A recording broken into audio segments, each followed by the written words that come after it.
ਲੰਘੇ ਦਿਨੀ ਜਲੰਧਰ ਦੇ ਵਿੱਚ ਇੱਕ ਵੱਡਾ ਵਿਵਾਦ ਖੜਾ ਹੋ ਗਿਆ ਮਨੋਰੰਜਨ ਕਾਲੀਆ ਦੇ ਘਰ ਦੇ ਉੱਤੇ ਬੰਬ ਧਮਾਕਾ। ਔਰ ਉਸ ਤੋਂ ਬਾਅਦ ਜੋ ਸਿਚੁਏਸ਼ਨ ਬਣੀ ਜਲੰਧਰ ਦੇ ਵਿੱਚ ਪੂਰੀ ਲੀਡਰਸ਼ਿਪ ਬੀਜੇਪੀ ਦੀ, ਆਮ ਆਦਮੀ ਪਾਰਟੀ ਦੀ ਔਰ ਅਕਾਲੀ ਦਲ ਵੀ ਇੱਥੇ ਮੌਜੂਦ ਰਿਹਾ। ਬਹੁਤ ਵੱਡੇ ਲੀਡਰਸ ਇੱਥੇ ਆਏ। ਸੁਖਬੀਰ ਸਿੰਘ ਬਾਦਲ ਆ ਕੇ ਪਤਾ ਲੈ ਕੇ ਗਏ। ਬਿਕਰਮ ਸਿੰਘ ਮਜੀਠੀਆ ਨੇ ਆਪਣੇ ਘਰ ਬੈਠੇ ਬੈਠੇ ਉਹਨਾਂ ਨੇ ਕੁਝ ਤੱਥ ਜਾਰੀ ਕੀਤੇ। ਯਾਨੀ ਕਿ ਇਹ ਮਾਮਲਾ ਜ਼ਾਹਿਰ ਹੈ ਹਾਈ ਪ੍ਰੋਫਾਈਲ ਬਣਨਾ ਸੀ ਔਰ ਉਹ ਬਣ ਗਿਆ। ਪਰ ਇਸ ਮਾਮਲੇ ਨੂੰ ਲੈ ਕੇ ਹੁਣ ਕੁਝ ਸਿਆਸੀ ਗੱਲਾਂ ਵਿਚਾਰੀਆਂ ਜਾ ਰਹੀਆਂ, ਸਿਆਸੀ ਐਂਗਲਸ ਵਿਚਾਰੇ ਜਾ ਰਹੇ ਆ। ਉਹਨਾਂ ਬਾਰੇ ਗੱਲ ਕਰਨੀ ਬਹੁਤ ਜ਼ਰੂਰੀ ਹੈ। ਓਵਰਆਲ ਗੱਲ ਕਰਨੀ ਬਹੁਤ ਜ਼ਰੂਰੀ ਹੈ। ਮੇਰੇ ਨਾਲ ਆਰਤੀ ਰਾਜਪੂਤ ਮੌਜੂਦ ਨੇ ਔਰ ਖਾਸ ਤੌਰ ਦੇ ਉੱਤੇ ਉਹਨਾਂ ਨਾਲ ਗੱਲ ਇਸ ਕਰਕੇ ਕਰਾਂਗੇ ਕਿਉਂਕਿ ਬੀਜੇਪੀ ਦਾ ਵੀ ਹਿੱਸਾ ਉਹ ਰਹਿ ਚੁੱਕੇ ਨੇ, ਅਕਾਲੀ ਦਲ ਦਾ ਹਿੱਸਾ ਰਹਿ ਚੁੱਕੇ ਨੇ। ਉਹ ਸਮਝਦੇ ਨੇ ਇਹਨਾਂ ਦੀ ਪੋਲੀਟਿਕਸ ਨੂੰ, ਇਹਨਾਂ ਦੇ ਅੰਦਰ ਕਿਸ ਤਰ੍ਹਾਂ ਕੰਮ ਕੀਤਾ ਜਾਂਦਾ ਹੈ ਜਾਂ ਕਿਸ ਤਰ੍ਹਾਂ ਇਸ ਨੂੰ ਸਮਝਿਆ ਜਾਣਾ ਚਾਹੀਦਾ ਆ। ਉਹਨਾਂ ਤੋਂ ਪੁੱਛਿਆ ਜਾ ਸਕਦਾ। ਆਰਤੀ ਜੀ, ਸਮਾਂ ਦਿੱਤਾ ਬਹੁਤ बहुत बहुत धन्यवाद आपका। ਆਰਤੀ ਜੀ, ਲੰਘੇ ਕੱਲ ਮਨੋਰੰਜਨ ਕਾਲੀਆ ਜੀ ਦੇ ਘਰ ਦੇ ਉੱਤੇ ਹਮਲਾ ਹੋਇਆ। ਉਹ ਆਪਣੇ ਆਪ ਦੇ ਵਿੱਚ ਬਹੁਤ ਹਾਈ ਪ੍ਰੋਫਾਈਲ ਕੇਸ ਹੈਗਾ ਆ, ਪਰ ਉਹ ਹਮਲਾ ਹੋਇਆ ਕਿਉਂ ਹੈ, ਸਵਾਲ ਇਹ ਹੈ। ਅਜੇ ਤੱਕ ਭਾਵੇਂ ਜ਼ਿੰਮੇਵਾਰੀਆਂ ਉਹਦੀਆਂ ਚੱਕੀਆਂ ਜਾ ਰਹੀਆਂ ਬਿਯੋਂਡ ਬਾਰਡਰਸ, ਪਰ ਇਹਦੇ ਬਾਵਜੂਦ ਇਹ ਸਵਾਲ ਹੈ ਕਿ ਇਹ ਸਿਆਸੀ ਐਕਸ਼ਨ ਸੀਗਾ, ਕਿ ਕੋਈ ਸਿਆਸੀ ਲਾਹਾ ਲੈਣ ਦੀ ਕੋਈ ਕੋਸ਼ਿਸ਼ ਕੀਤੀ ਜਾ ਰਹੀ ਹੈ। ਸਾਡਾ ਸਵਾਲ ਨਹੀਂ ਹੈ, ਪਰ ਸੋਸ਼ਲ ਮੀਡੀਆ ਦੇ ਉੱਤੇ ਜ਼ਰੂਰ ਇਹ ਗੱਲਾਂ ਉੱਠ ਰਹੀਆਂ। ਤੁਹਾਡਾ ਇਹਦੇ ਬਾਰੇ ਕੀ ਕਹਿਣਾ? मैं कई पोस्ट भी देखी, बहुत सारी पोस्ट सोशल मीडिया पे डाली गई हैं जहां ये बोला जा रहा है ये हमला खुद करवाया गया है। हमला खुद करवाया है या नहीं करवाया है, किसने करवाया है, ये तो अभी पुलिस इंक्वायरी के बाद ही पता लगेगा। काफ़ी सारी आजकल जितने भी ये गैंगस्टर के जो ग्रुप चल रहे हैं, ये अपनी प्रमोशन के लिए ये लाइव आके या कोई पोस्ट डाल के ये जिम्मेदारी ले लेते हैं, लेकिन प्रशासन की जिम्मेदारी यहाँ ख़त्म नहीं होती। मुझे लगता है पुलिस प्रशासन को जड़ तक जाना चाहिए कि किसने किया है। ये नहीं कि किसी ने आके स्टेटमेंट दे दी कि मैंने करवाया है या मेरे गैंग ने करवाया है तो हम चुप बैठ जाएं और केस को हम वहाँ क्लोज कर दें। ये बहुत बड़ी गलती है और उस गलती का नतीजा आज पूरा पंजाब भुगत रहा है। क्योंकि मैंने इससे पहले भी, ये पहला विस्फोट नहीं है जलंधर में। इससे पहले एक मंदिर पे हो चुका है विस्फोट, फिर उससे पहले आपका पुलिस स्टेशन पे विस्फोट हुआ था। चाहे छोटे ही हैं, लेकिन ये शुरुआत किसी भी चीज़ की होती है छोटे से होती है। आज इन्होंने छोटा विस्फोट किया है, कल को ये बड़ा भी करेंगे। तो पहले हो सकता है ये आपके पंजाब में बैठे ही जो आम लोग हैं वो कर रहे हैं। देखिए, जब एक नेता या एक समाज सेवी फील्ड में काम करता है या जनता के बीच में काम करता है तो कई बार कुछ इंसिडेंट ऐसे हो जाते हैं। कुछ लोग आपको बहुत प्यार भी करते हैं तो कुछ लोग आपको बुरा भी मानते हैं, आपसे नफरत भी करते हैं। तो पुलिस को पूरे सभी एंगल्स देखने चाहिए, क्योंकि जब इसका जो सच्चाई है वो एंगल्स को देखने के बाद, उसकी पूरी वेरिफिकेशन होने के बाद ही पता लगेगा कि असलियत क्या है। और जो सोशल मीडिया पे ये डाल रहे हैं खुद करवाया है, मैं उनसे ये कहना चाहूँगी कि देखिए, we are not decision maker. हम किसी भी चीज़ का डिसीज़न नहीं ले सकते कि करवाया है या नहीं करवाया है। पॉलिटिक्स में बहुत कुछ होता है, मैं भी इस चीज़ को मानती हूँ। सच झूठ बहुत कुछ होता है। सब जो दिखाया जाता है हमेशा ये नहीं कि वो सच्ची है, झूठ भी हो सकता है। मैं खुद कल गई थी मनोरंजन कालिया जी से मिलने, क्योंकि एक सीनियर लीडर हैं, वो सुलझे हुए लीडर मैं उनको कहूँगी। पंजाब में गिने चुने ही लीडर हैं जिनकी मैं बहुत रिस्पेक्ट करती हूँ, क्योंकि रिस्पेक्ट की वजह ये है कि बहुत सुलझे हुए हैं। मतलब मैंने कभी उनके दो फेस नहीं देखे। नहीं तो मोस्टली आजकल जितने भी लीडर हैं वो बयान कुछ करते हैं, देते हैं, और वो होते कुछ हैं। लेकिन मनोरंजन कालिया जी को जितना मैंने समझा है, मैंने देखा है, जो इनके बयान रहे हैं इन्होंने इस पर स्टैंड भी लिया है। तो कल मैं उनके ही सिक्योरिटी जो गार्ड इनकी ड्यूटीज़ में, उनसे मेरी बातचीत हुई। मैंने उनसे पूछा कि क्या हुआ। देन ही सेड कि मैम, हम वहीं बाहर बैठे हुए थे, इनके फैमिली सिस्टर आए हुए थे, तो ये भी थोड़ा सा लेट डिनर करके आए हैं, अंदर सोने गए हैं। 1-1.5 घंटे बाद ब्लास्ट हुआ है। और कल कहते हैं हमने जो पेट्रोल की टंकी वो फुल करवाई थी गाड़ी की, अगर कहीं ये गाड़ी के नीचे चला जाता, जो कि बाई चांस ये बाइक के पास गिरा है, तो बाइक का नुकसान, गाड़ी के नीचे अगर गिरता, वो खिसक के चला जाता, तो ब्लास्ट बहुत बड़ा होना था, बचना किसी ने नहीं था। तो मुझे नहीं लगता कि ऐसा रिस्क कोई लेगा, कोई भी नहीं लेगा। अगर उन्होंने खुद करवाना था तो शायद गाड़ी बाहर खड़ी करते। अगर छोटा ही धमाका कराना था तो गाड़ी शायद बाहर होती, वो अंदर नहीं होती। वो फुल पेट्रोल वाली गाड़ी, कोई भी अगर अपने ऊपर कोई जानलेवा हमला कराता है, वो पता लग जाता है, खुद को पता लग जाता है कि हाँ, इतने तो आजकल सब एक्सपर्ट हो गए हैं। और जितनी ब्रीफ सोशल मीडिया पर जितनी चीज़ें जल्दी से वायरल हो जाती हैं, हर एक चीज़ आम जनता के पास पहुंच जाती है। तो इसमें जो मैं अपने पॉइंट ऑफ व्यू से जितना मैं वहाँ कल देख के आई हूँ, या जो बातें मैंने वहाँ सबसे की, वहाँ सीआईडी भी आई हुई थी और भी पुलिस कर्मचारी थे, मैंने उनसे बात की, ह्यूमन राइट्स के नाते मैंने उनसे पूछा कि भाई क्या ऐसा आपको क्या लगता है। तो अभी तक प्रशासन का कहना या पुलिस कर्मचारियों का कहना यही है कि बचाव हो गया है, कि अगर गाड़ी के नीचे वो जाता तो धमाका बड़ा हो सकता था और सबको जानी नुकसान हो सकता था। तो ये गलत है मेरे लिए। तो मैं कहूँ ਇਹਦੇ ਮੁਤਾਲਿਕ ਨਾ ਇਹ ਵਿਚਾਰਿਆ ਜਾ ਰਿਹਾ ਕਿ ਪੋਲੀਟੀਕਲੀ ਇਹਨੂੰ ਦੇਖਿਆ ਜਾਣਾ ਚਾਹੀਦਾ ਆ। ਜ਼ਾਹਿਰ ਤੌਰ ਦੇ ਉੱਤੇ ਜਦੋਂ ਪੋਲਿਟਿਕਸ ਆਉਂਦੀ ਹੈ ਵਿੱਚ, ਤੇ ਵਿੱਚ ਕਿਤੇ ਨਾ ਕਿਤੇ ਵਿਚਾਰਿਆ ਜਾਂਦਾ, ਵਿੱਚ ਕਿਤੇ ਨਾ ਕਿਤੇ ਸਿੰਪਥੀ ਸੈਕਟਰ ਆ ਜਾਂਦਾ ਆ। ਲੁਧਿਆਣੇ ਦੇ ਵਿੱਚ ਇਲੈਕਸ਼ਨ ਹੋਣ ਵਾਲੀ ਹੈ, 27 ਸਿਰ ਤੇ ਖੜੀ ਹੋਈ ਹੈ। ਤੁਹਾਨੂੰ ਲੱਗਦਾ ਕਿ ਇਸ ਮੁੱਦੇ ਨੂੰ ਪੋਲੀਟੀਕਲੀ ਦੇਖਿਆ ਜਾਣਾ ਚਾਹੀਦਾ ਆ, ਰਾਦਰ ਇਹਨੂੰ ਦੇਖਿਆ ਜਾ ਰਿਹਾ ਹੈ? ਦੇਖੋ, ਜਦੋਂ ਅਸੀਂ ਪੋਲੀਟੀਕਲ ਪਾਰਟੀ ਦੇ ਨਾਲ ਜੁੜੇ ਹੁੰਦੇ ਹਾਂ ਨਾ, तो कितने ना कितने उतार जुड़ते ही जुड़ते हैं। और ऑपोजिशन में कोई भी पार्टी हो, इवन मैं भी पॉलिटिक्स में रही हूँ, तो हाँ, बयान देने पड़ते हैं, कई चीज़ों की हमें स्टेटमेंट्स देनी पड़ती है बिना जाने समझे, क्योंकि ये काम है, ड्यूटी है। क्योंकि पॉलिटिक्स में अब हमें एक दूसरे के ऊपर इल्ज़ाम लगा के हम आगे बढ़ते हैं, राजनीति है। तो ठीक है, जो देख रहे हैं, इस व्यू से देख रहे हैं, वो भी अपनी जगह सही है, सबका नज़रिया अपना अपना है। और नेचुरल कहीं ना कहीं सिंपत्ति तो मिलती है। आपने कल देखा होगा, मुझे लगता है कि कोई भी ऐसा लीडर नहीं है जो वहाँ ना पहुँचा हो, एक सिर्फ कांग्रेस पार्टी को छोड़ के। अदरवाइज सारे लीडर, क्योंकि कांग्रेस इनको अपनी मतलब स्ट्रॉन्ग ऑपोजिशन समझती है, तो वो उनका कोई लीडर मुझे वहाँ कल नज़र नहीं आया। मेरे बाद आया हो तो पता नहीं, बट मैं जब वहाँ पर थी, लेकिन मुझे लगता है राजनीति से हट के एक बार इंसानियत के लिए भी सोचना चाहिए। कांग्रेस के लीडर्स को वहाँ आना चाहिए था। ਅੱਛਾ, ਚਲੋ ਹੁਣ ਪੋਲੀਟੀਕਲ ਗੱਲ ਆਪਾਂ ਕਰ ਹੀ ਰਹੇ ਹਾਂ, ਤੇ ਇਹਦੇ ਵਿੱਚ ਮੈਂ ਜ਼ਰੂਰ ਕਰਨੀ ਚਾਹੁੰਦਾ, ਕਿਉਂਕਿ ਲੰਘੇ ਦਿਨੀ ਸੁਖਬੀਰ ਬਾਦਲ ਵੀ ਆਏ, ਮਿਲ ਕੇ ਗਏ। ਜ਼ਾਹਿਰ ਹੈ ਚਲੋ ਉਹਨਾਂ ਨੇ ਇਕੱਠਾ ਕੰਮ ਕੀਤਾ ਆ, ਤੇ ਇਸ ਨਾਤੇ ਦੇ ਉੱਤੇ ਆਏ ਹੋਣਗੇ, ਇਨਸਾਨੀਅਤ ਦੇ ਨਾਤੇ ਤੇ ਆਏ ਹੋਣਗੇ। ਪਰ ਸਵਾਲ ਹਰ ਵਾਰ ਇਹ ਬਣ ਜਾਂਦਾ ਜਦੋਂ ਕੋਈ ਅਕਾਲੀ ਲੀਡਰ ਤੇ ਬੀਜੇਪੀ ਲੀਡਰ ਇਕੱਠਾ ਹੁੰਦਾ, ਸਪੈਸ਼ਲੀ ਸੁਖਬੀਰ ਬਾਦਲ ਕਿਤੇ ਜਾਂਦੇ ਆ, ਕਿ ਕੀ ਅਕਾਲੀ ਦਲ ਦਾ ਗੱਠਜੋੜ ਹੋ ਸਕਦਾ ਆ? ਕਿਉਂਕਿ ਗੱਠਜੋੜ ਦੀਆਂ ਚਰਚਾਵਾਂ ਹੁਣ ਤੱਕ ਉਸੇ ਤਰ੍ਹਾਂ ਚੱਲਦੀਆਂ ਪਈਆਂ। ਜੇ मैं अकाली लीडर्स के नाल गल कर दी है या पूछा, कई बार उनसे मैंने पूछा, मैं हिंदी में बात करना चाहूँगी, तो उनका कहना यही है कि नहीं, हमने गठजोड़ नहीं करना। अब तो बिल्कुल हो ही नहीं सकता।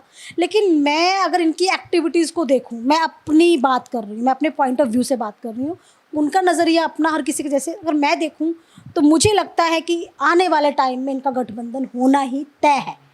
लेकिन अभी कई चीज़ें ऐसी हैं, क्योंकि इनका जो ग्राफ है ना, वो कई बार ये इतने ज़्यादा इनके खिलाफ हो जाते हैं, एग्रेसिव। जो आपने बयान देखे थे बीबी हरसिमरत कौर जी के, जो बयान इतने ज़्यादा रूडली, और ऐसे बयान मुझे लगता है किसी ऑपोजिशन ने दिए ही नहीं, औरों ने नहीं दिए, कांग्रेस ने नहीं दिए, जो बयानबाजी उन्होंने की थी। उसके बाद एक तरफ इनका इतना सॉफ्ट कॉर्नर है कि सेम डे पहुँच जाते हैं, ये अपने सारे काम छोड़ के बादल साहब सीधा वहाँ पहुँच जाते हैं। तो वो कहीं ना कहीं कभी ग्राफ ऊपर जा रहा है, कभी सॉफ्ट कॉर्नर आ रहा है, फिर कभी ग्राफ ऊपर जा रहा है, कभी सॉफ्ट कॉर्नर आ रहा है। तो कहीं ना कहीं इनका गठबंधन जो मेरे उसमें है, मैं आपके चैनल के माध्यम से कहती हूँ, तय है। जो मैं 27 से पहले पहले तय है, क्योंकि बीजेपी भी जानती है, बीजेपी अकेली कभी भी पंजाब में नहीं आ सकती। और कहीं ना कहीं पंजाब के जो लोग हैं वो आम आदमी पार्टी को बिल्कुल नकार चुके हैं। कई गाँव में भी इनकी एंट्रियां बंद हो चुकी हैं, आपने कई बयान देखे होंगे, किसानों के बयान देखे होंगे। तो अब इनके लिए स्ट्रॉन्ग ऑपोजिशन है कांग्रेस। और कांग्रेस इस समय जो हमारी, अगर मैं देखूं यहाँ पर, इन्होंने चाहे जाखड़ को ले आए हैं, ये चाहे सुशील रिंकू को ले आए हैं पार्टी में, कांग्रेस के और लीडर्स को ले आए हैं, लेकिन कांग्रेस के उन लीडर्स से वोट्स नहीं आई। वोट्स आज भी कांग्रेस के पास हैं, लीडर्स चाहे ये ले आए हैं। तो कांग्रेस इनके लिए स्ट्रॉन्ग कैंडिडेट, सारे स्ट्रॉन्ग है, एक पार्टी फेस मैटर नहीं करता। ਮੈਨੂੰ ਨਹੀਂ ਲੱਗਦਾ ਸੁਨੀਲ ਜਾਖੜ ਦੇ ਆਉਣ ਦੇ ਨਾਲ ਕੋਈ ਫਰਕ ਪੈਂਦਾ। ਬਹੁਤ ਵੱਡੇ ਲੀਡਰ ਨੇ, बहुत ਵੱਡਾ किरदार है ਉਹਨਾਂ ਦਾ। मैं अगर कहूँ, सुनील जाखड़ जी बहुत बड़े और सीनियर लीडर हैं, क्योंकि इनकी फैमिली अगर हम देखें तो फैमिली से फैमिली ये लीडरशिप देखते आए हैं, राजनीति क्या है इनको बहुत अच्छे से पता है। लेकिन कहीं ना कहीं सुनील जाखड़ जी, मैं माफ़ी चाहूँगी, लेकिन मैं बोलना भी चाहूँगी कि वो अपनी सिंसियरिटी को कम कर देते हैं। जैसे वो नाराज़ होकर बैठ जाते हैं। पीछे इनकी बहुत बड़ी मीटिंग हुई थी बीजेपी की, और मैंने वो लाइव जब देखा तो वहाँ सुनील जाखड़ जी नहीं थे, और उस मीटिंग में सुनील जाखड़ ना हो, प्रधान ना हो, ऐसा हो नहीं सकता। तो इनका नाराज़ होकर बैठ जाना ये गलत है। अगर आपको पार्टी ने आपको प्रधान बनाया है, आप प्रधान हैं, कोई आप वाइस प्रधान है, कोई नहीं है, तो आपको डट के प्रधानगी करनी पड़ेगी, आपके अगेंस्ट चाहे कोई भी हो। और जब से सुनील जाखड़ आए हैं तब से इनके जो असली लीडर हैं बीजेपी के, जिसको हम पंजाबी में टकसाली लीडर बोलते हैं, वो सब घर बैठ चुके हैं। वो कहीं ना कहीं नेचुरल है ये चीज़। देखो, जिस कार्यकर्ता ने दिन रात बीजेपी को खड़ा किया, पंजाब में बीजेपी का आना बड़ा मुश्किल था, क्योंकि आप समझ सकते हैं हिंदू सिख की लड़ाई 84 से चल रही है ना। उसके बाद बीजेपी को खड़ा किया इन्होंने, और यहाँ पर जितने भी अच्छे पद हैं या जिनको पैम्पर किया जा रहा है, जिनको आगे ला के लेके आ रहे, कौन है वो? सारे कांग्रेसी मॉडल। इनकी महिला मोर्चा अध्यक्ष कौन है? कांग्रेसी।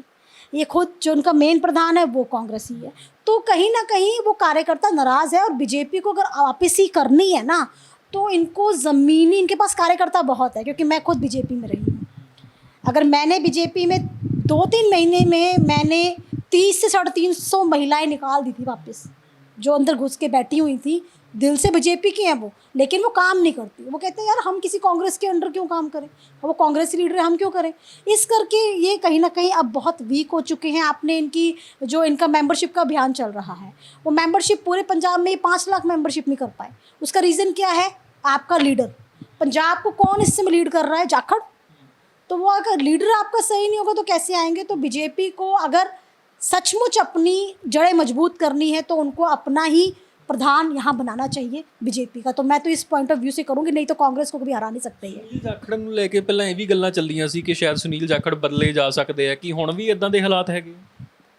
बीजेपी इस समय, बीजेपी को समझना आसान नहीं है। बीजेपी कब क्या कर दे कुछ नहीं पता। तो इस करके मैं इस पे भी कोई बयानबाजी नहीं दे सकती। हाँ, बदले जा सकते हैं, बीजेपी में कुछ भी संभव है। अगर हरियाणा का सीएम खट्टर अपनी पूरा टर्म ना करने बीच में हटाया जा सकता है, जो कि एक बहुत बड़ा सीनियर और पुराना लीडर है, तो बीजेपी में कुछ भी हो सकता है। Everything possible. ਜਾਖੜ ਬਾਰੇ ਨਾ ਇਹ ਕਿਹਾ ਜਾਂਦਾ ਕਿ ਉਹ ਪੰਜਾਬ ਦੀ ਸਿਆਸਤ ਨੂੰ ਬਿਹਤਰ ਸਮਝਦੇ ਆ। ਜੇ ਜਾਖੜ ਨਹੀਂ ਤੇ ਫਿਰ ਹੋਰ ਕੌਣ? ਬੀਜੇਪੀ ਨੂੰ ਕੌਣ ਪੰਜਾਬ 'ਚ ਸਟੈਂਡ ਕਰ ਸਕਦਾ ਫਿਰ? बीजेपी के खुद के ही कई, मैं कहूँगी, मैं आज कहती हूँ मनोरंजन कालिया जी बहुत सुलझे हुए लीडर हैं, वो कर सकते हैं स्टैंड। क्योंकि उनके साथ जो हमने वर्क किया है, मैंने जब वर्क किया है बीजेपी में, तो मैंने ना उनकी वो जो बोलते भी है ना, तो उनकी बोली में भी एक मतलब कोई भी लीडर को भाषण जरूर बहुत ज़रूरी मैटर करता है। ਬਹੁਤ ਵੱਡਾ ਬਿਆਨ ਹੋ ਸਕਦਾ ਤੁਹਾਡਾ। ਕੱਲ ਤਾਂ ਅੱਜ ਸੁਨੀਲ ਜਾਖੜ ਉਹਨਾਂ ਦੇ ਨਾਲ ਬੈਠੇ ਸੀ ਉਹਨਾਂ ਦੇ ਹੱਕ ਦੇ ਵਿੱਚ, ਤੇ ਹੁਣ ਤੁਸੀਂ ਉਹਨਾਂ ਦੇ ਐਂਟੀ ਖੜੇ ਕਰ ਦੋ ਕਿ ਭਾਈ ਇਹ ਪ੍ਰਧਾਨਗੀ ਦੀ ਰੇਸ 'ਚ ਆ। नहीं, देखो, मैं तो अपना नज़रिया बता रही हूँ। मैं देखती हूँ उनको, क्योंकि बहुत सुलझे हुए लीडर हैं। जो कालिया जी हैं बहुत सुलझे हुए लीडर हैं, और बीजेपी के हर एक कार्यकर्ता को जानते हैं। मतलब जो बीजेपी को ज़रूरत भी है कि हर एक पुराने से पुराना कार्यकर्ता बाहर आना चाहिए। पुराने से पुराना कार्यकर्ता, देखो, अब मैं यहाँ पर सिख फेस की बात नहीं करूँगी, नहीं तो पंजाब को एक सिख फेस की भी ज़रूरत है। इनको सिख फेस भी ला सकते हैं ये, अगर मोदी जी की सोच है। लेकिन अगर मैं इनके बीजेपी के कार्यकर्ता की बात करूं, तो इस समय मेरी नज़र में तो जितना मैं जानती हूं, वो कालिया जी ही बहुत सुलझे, सूझवान और पुराने कार्यकर्ता हैं, जो कि जड़ों तक, और इनका जो ज़मीनी कार्यकर्ता बाहर आएगा ना, तभी बीजेपी जीतेगी। नहीं तो ये आपस में खुद लड़ के ना, क्योंकि जब ये बाहर के किसी पर्सन को लेके आ रहे हैं तो बीजेपी उसको हराने में लग जाती है। ਸਿੱਖ ਫੇਸ ਤਾਂ ਰਵਨੀਤ ਬਿੱਟੂ ਵੀ ਹੈਗੇ ਆ। ਰਵਨੀਤ ਬਿੱਟੂ ਦਾ ਆਗਮਨ ਬੀਜੇਪੀ ਦੇ ਵਿੱਚ ਬੜੇ ਜ਼ੋਰਾਂ ਸ਼ੋਰਾਂ ਨਾਲ ਹੋਇਆ ਸੀਗਾ। ਉਮੀਦਾਂ ਵੀ ਸ਼ਾਇਦ ਬੀਜੇਪੀ ਨੂੰ ਕਾਫੀ ਹੈਗੀਆਂ ਉਹਨਾਂ ਤੋਂ। ਤੁਹਾਨੂੰ ਲੱਗਦਾ ਕਿ ਉਹ ਕਿਤੇ ਅੱਗੇ ਆ ਸਕਦੇ ਆ? रवनीत बिट्टू बड़े अच्छा काम कर रहे हैं। मतलब मैं काफ़ी उनको देखती हूँ। इस समय मैं न्यूट्रल हूँ, मैं जो अच्छा काम कर रहे हैं मैं सबके लिए मैं बयान दे सकती हूँ। तो मैं रवनीत बिट्टू जी की, मैं कल भी वहाँ खड़ी थी, मैं उनका इंटरव्यू, और मैंने ना, देखो, एक ना फेस रीडिंग, आप हमेशा आई कांटेक्ट आप देख सकते हो। वो ईमानदारी से बीजेपी के लिए काम कर रहा है, जो मैंने देखा उसमें। देखो, रवनीत बिट्टू जी इस समय एक मिनिस्टर है, तो कहीं ना कहीं बीजेपी एक इंसान को 2 पद नहीं देती है। तो या तो उनको अपनी मिनिस्ट्री छोड़नी पड़ेगी। मिनिस्ट्री में वो अच्छा है, वो नेशनल सभी उसमें मिल भी रहे हैं और काम भी कर रहे हैं और बहुत अच्छा कर रहे हैं। तो रवनीत बिट्टू, मुझे नहीं लगता उनको प्रधानगी मिलेगी।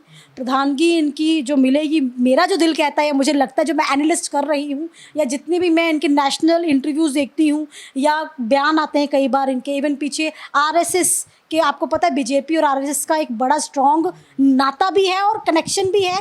जो आरएसएस कहता है वही होता है। तो आरएसएस के जो उनके मुखी हैं मोहन भागवत जी, उनका बयान भी आ चुका है कि जो प्रधानगी है वो भारतीय जनता पार्टी के ही कार्यकर्ता को, हाँ, मिलनी चाहिए। तो अगर मैं उस बयान को देखूं, वो एक इशारा किया गया है, अगर मैं उस बयान को देखूं तो कहीं ना कहीं कालिया जी का है, नंबर लग सकता है। ਇਹਨਾਂ ਤੋਂ ਪਹਿਲਾਂ ਜਾਖੜ ਸਾਹਿਬ ਤੋਂ ਪਹਿਲਾਂ ਅਸ਼ਵਨੀ ਸ਼ਰਮਾ ਵੀ ਸੀਗੇ, ਉਹ ਵੀ ਟਕਸਾਲੀ ਬੀਜੇਪੀ ਦੇ ਹੈਗੇ।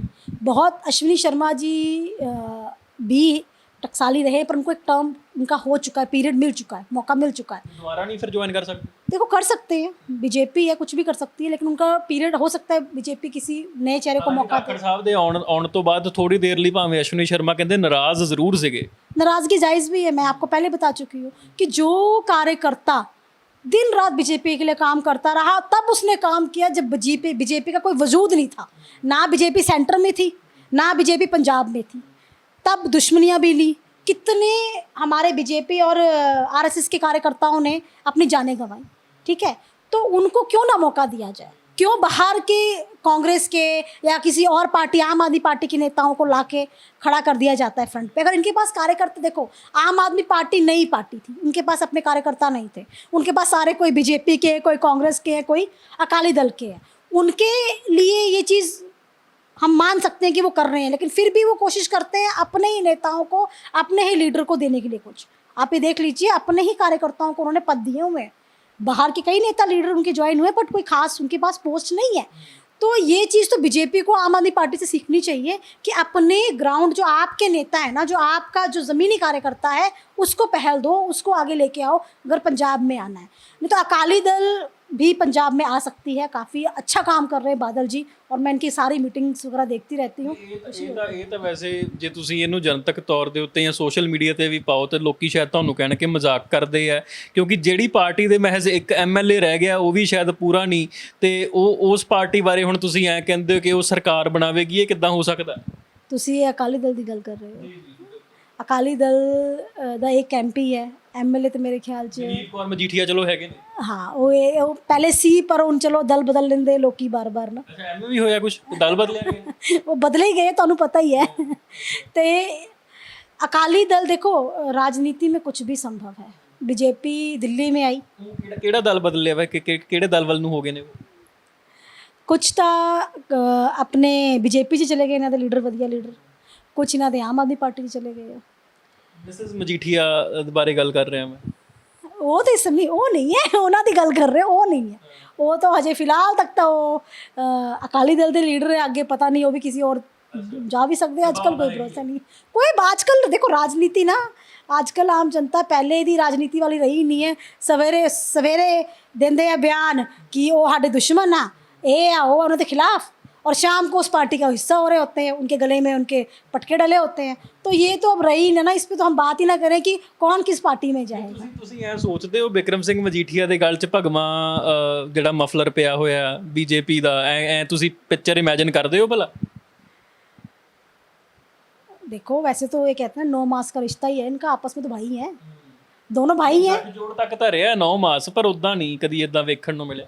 देखो कई बार ना बदलाव ज़रूरी होता है, क्या पता ये बदलाव हो ही जाए, हो भी सकता है, ऐसा कोई मैटर नहीं है, हो सकता है क्या पता आने वाले टाइम में मजीठिया ही हिस्सा बने बीजेपी और अकाली दल को जोड़ने में।